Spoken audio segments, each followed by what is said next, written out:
سلام، امید است که جور و سالم و صحتمند باشین. دیگه در هر گوشه از دنیا که قرار دارین تنتان سالم باشه. خب دوستا، چیزایی که ما البته آماده کردیم میخوایم بلده شما بگیم که ما برای آشک و منتو برای که چه لازم است ما میخوایم بلده شما بگیم.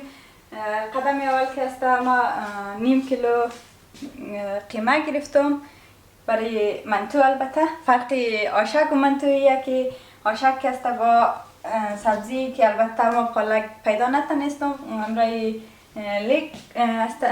ما میخوایم آشک جور کنم و منتو که است امرای قیمه میخوایم جور کنم و مقدار لازم پیاز و برای لوابش. خب دوستا در قسمتی رسیدیم که ما میخوایم آرد خمیر کنم. البته نگفتنم نه بعضی کسا که است بریش خمیر مایه استفاده نمک که است برای آرد که است خمیر مایه استفاده نم، فقط نمک استفاده نم. نمک استفاده نم البته به اندازه که شما آرد میگیرین یک قاشق یا دو قاشق روغن هم استفاده نم، به خاطر که روغن باید میشه که در دیگ نچسبه و نرم بیایه. دیگه ما میخوایم آرد را خمیر کنم. البته ما از خمیر مایه استفاده نکنم، بعضی کسا از خمیر مایه استفاده نه و برای چند ساعت یا چند مدت میمونه که آرد را استراحت میده. دیگه ما کسته او کار نمونم و متر.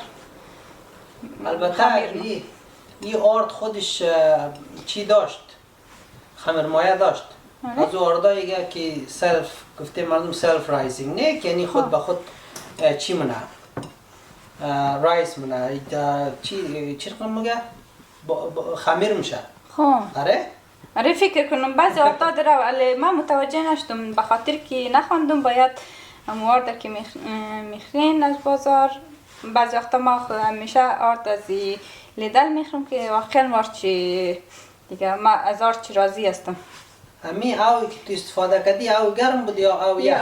این آو که بود برابر بود، نه زیاد یخ بود نه زیاد گرم بود دیگه. آره دیگه دوستا بسته. خب دوستا مقداری لازمه که هر قدر که به مو اندازه آردتان که آرد داشتین و چیزای دیگه داشتین شما میتونید به مو اندازه نمک هم پرتین که ما ببینم که ریحان خانم چقدر نمک میندازه برای زی آرد.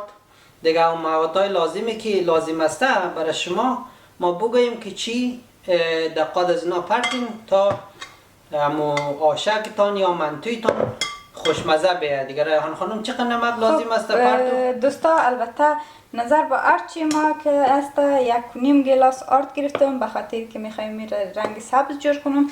به 1.5 گلاس ما میخوایم به این اندازه کمتر است. به این اندازه دوستا ما که است به مقداری فکر کنم 1.5 کمتر گلاس روغن زیتون گرفتم که ما میخوایم قیمه را سرخ کنم.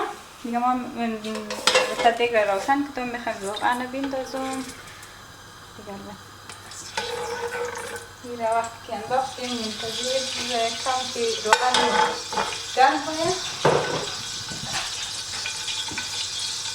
دیگه منتظر است که روغن ما گرم کنه. البته ما به این مقدار پیاز گرفتم، باز دوستا شما فکر نکنید که چطور زیاد پیاز گرفته. البته ما میخوایم میره دو تقسیم کنم که میخوایم قیمه را جور کنم هم لواب آشک و منتو را. دیگه به این مقدار چی گرفتم دیگه با اینجا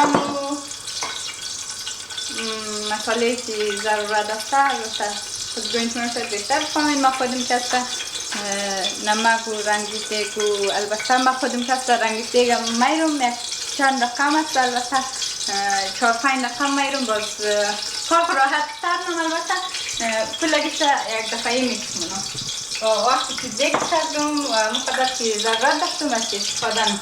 دیگه دوستا میگیم که ما میخوایم قیمه بندازم. قیمه تازه است.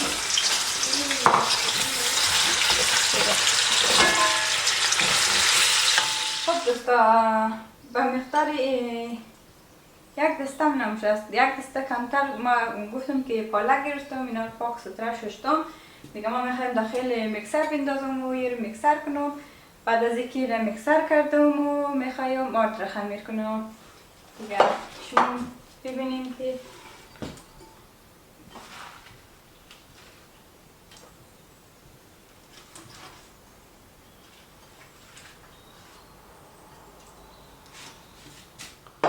خب دوستا شما دیدین که ما دال گرفته دارم. البته میتونین نخود و لوبیا هم بگیرین. بعضی کسا بیشتر فکر کنم نخود و لوبیا استفاده نه. ما خودم کسا دال خوش دارم از دال میخوایم استفاده کنم. دیگه ما میخوایم دال داخل آب جوش که اینجا مانده میخوایم داخل از بندازم و وقتی که نرم شد میخوایم لواب یا آشک و منطور که میخوایم جور کنیم میخوایم لواب جور کنیم.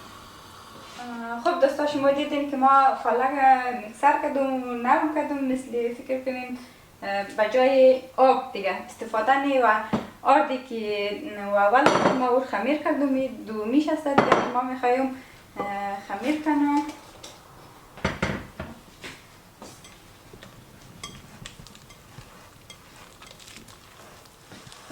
خب دوستا شما دیدین دیگه ما آردم البته نه زیاد نرم نه زیاد سخت به این اندازه گفته شردوش خمیر کردم و یا میخوایم که را به 3 زغاله البته 4 زغاله کنم میره 3 زغاله دیگه شما ببینین که خب دوستا ما من البته ما میکنیم دیگه برای گوشتی که برای منتو میخوایم آماده کنم.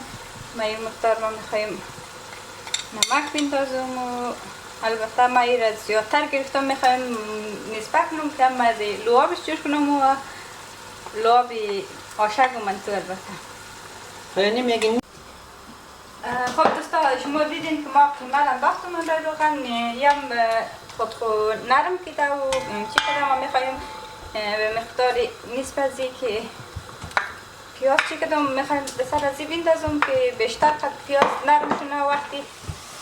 خب دوستا البته ما رفتم بازار دیگه گندنه پیدا نتونستم. معمولا این کس زیادی اخد ای فصل سال گفتهشی فصل دیگه گندنه به جنوان شاید گیر نتندم دیگه ما رفتم البته لیگ آوردم. ما میخوایم دیگه لیگ را توسط کنم.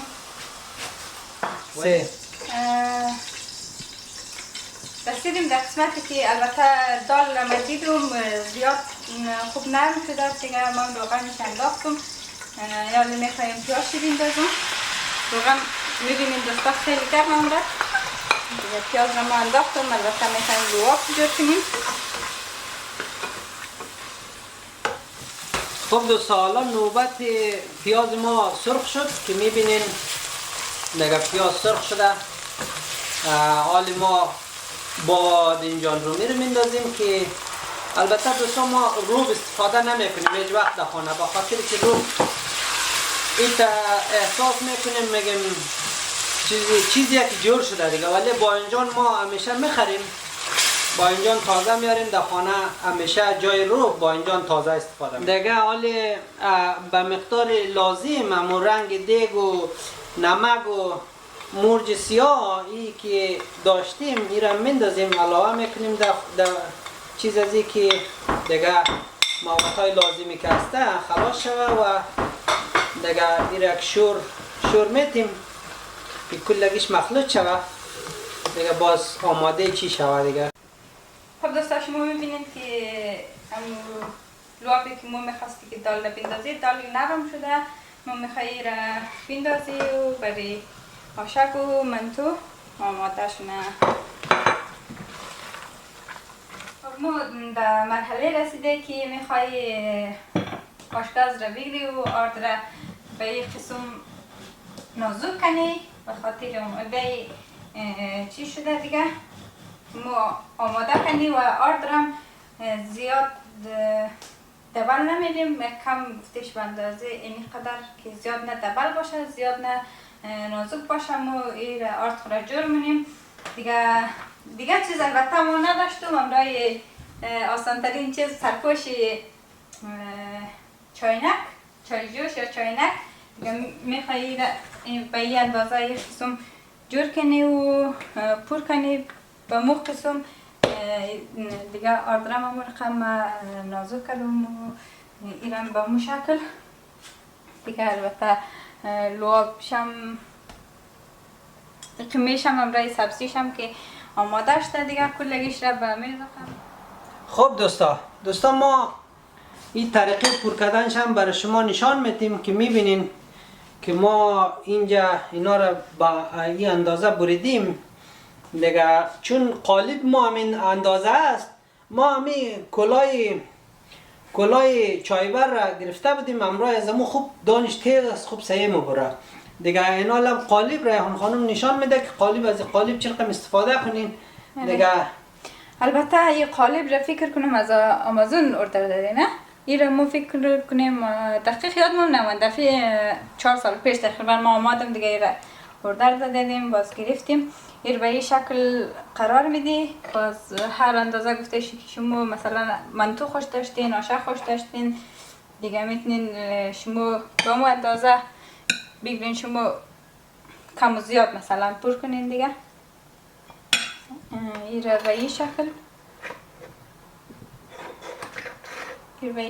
ما چی مونیم دیگه آماده مونیم.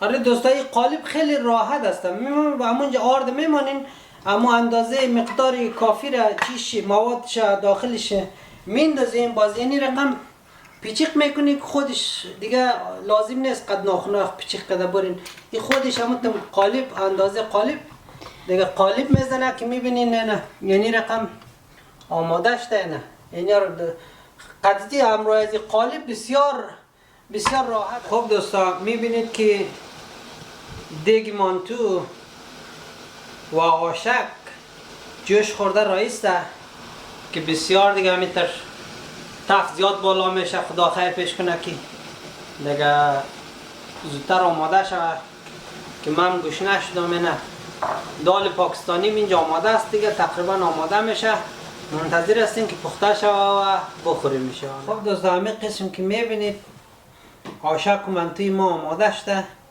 که میبینید که بسیار همیته خوشمزه و لذیذ معلوم میشه دیگه، که بریم این رو بخوریم ببینیم که مزهش هم چطور است که بسیار خوشمزه معلوم میشه دیگه.